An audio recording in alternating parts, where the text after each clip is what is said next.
Dave is back at it here to give everyone another Game of Thrones Season 3 episode review video. But before I continue with that, it's pretty important if you're not caught up to the point where I am and rewatching or watching Game of Thrones, or you're just not sure, then you should probably take the initiative and pay attention to the episode title, which of course I'll say and put in the description for you. If that happens to be the case and you're not caught up, it would be my recommendation that you don't watch this video any further, just to stay away from any potential spoilers. This will be Game of Thrones Season 3, Episode number 4.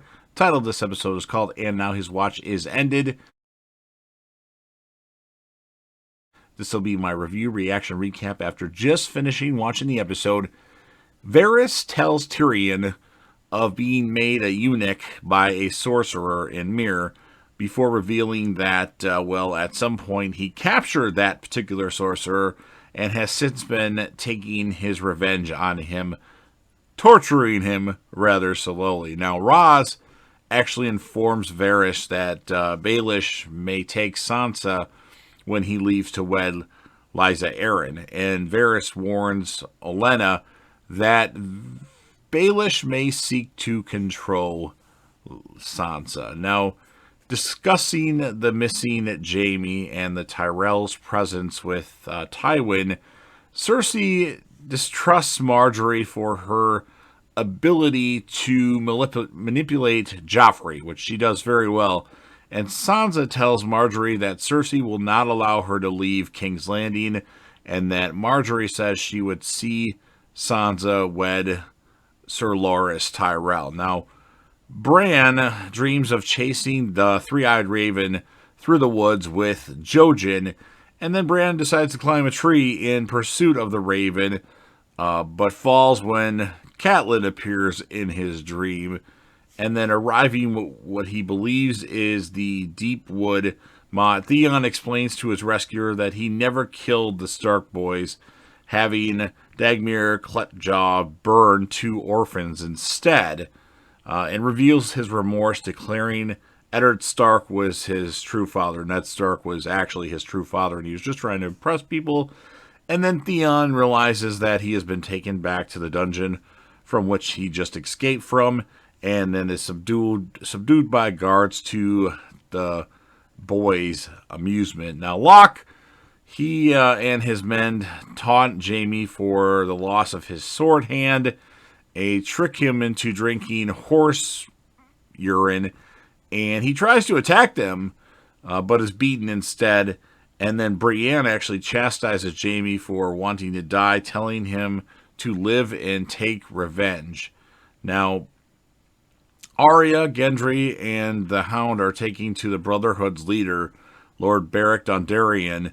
He calls the Hound a murderer, and then Arya confirms this, saying, as the Hound argue over the execution of Micah, the kid from Season 1. And the Hound did it because it was the king's order, or the prince's orders.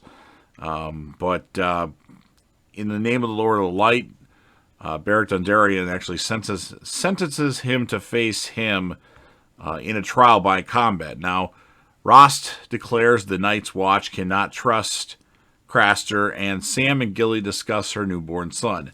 Now, after a funeral for their fallen brother, Carl Tanner challenges Craster over their poor food, and Rost enrages Craster by mentioning his bastard parentage. Craster orders the Night's Watch out, but is goaded by Carl Tanner, who stabs Craster when he attacks. And then when Lord Commander Mormont intervenes, Rost actually kills Lord Commander Mormont. As the fight erupts, Sam flees with Gilly and her newborn son, and Rost threatens to kill Sam if he ever finds him. So Sam better start running. And then exchanging the Unsullied army for Daenerys' dragon, the slave leader continues to insult her in Valyrian. And then Daenerys is actually fluent in Valyrian, orders her new army to kill all the slaves and free every slave. And she had given her dragon to the slave leader, but the dragon wasn't really coming to her. He was still flying in the air and wouldn't come. And then she orders her dragon to kill the slave leader by saying, Jacaerys, And then after the battle, she orders the Unsullied the choice to leave or remain with her as free men. None choose to leave, and Daenerys and her army depart, which, in my opinion, could have easily been a season finale of how this particular episode went. So, pretty amazing episode. I like a lot of things in it. I liked how Brienne tried to save Jaime, like he did with her. I like the stuff with Daenerys, obviously. I like the stuff with Hound, the Brotherhood, and Arya. So, pretty packed episode. I'm going to give it a 9.3 out of 10. This is a forgotten episode because I don't remember this episode when I think of my favorite episodes of Game of Thrones. But once I redo and retool that list, this episode I would presume would have to make that particular list. I'm pretty sure of it. We'll see. We'll see how many episodes I do, though. Because right now, currently have only done a top 10 list. Maybe I need to expand that to top 15. We shall see, though. But my character of the episode is going to be Daenerys, simply because she was awesome at the end of this episode with saying Jacaerys, and the dragon burns the guy to death. So pretty good stuff. So you've heard, of course, what I had to say. But now it's of course your turn.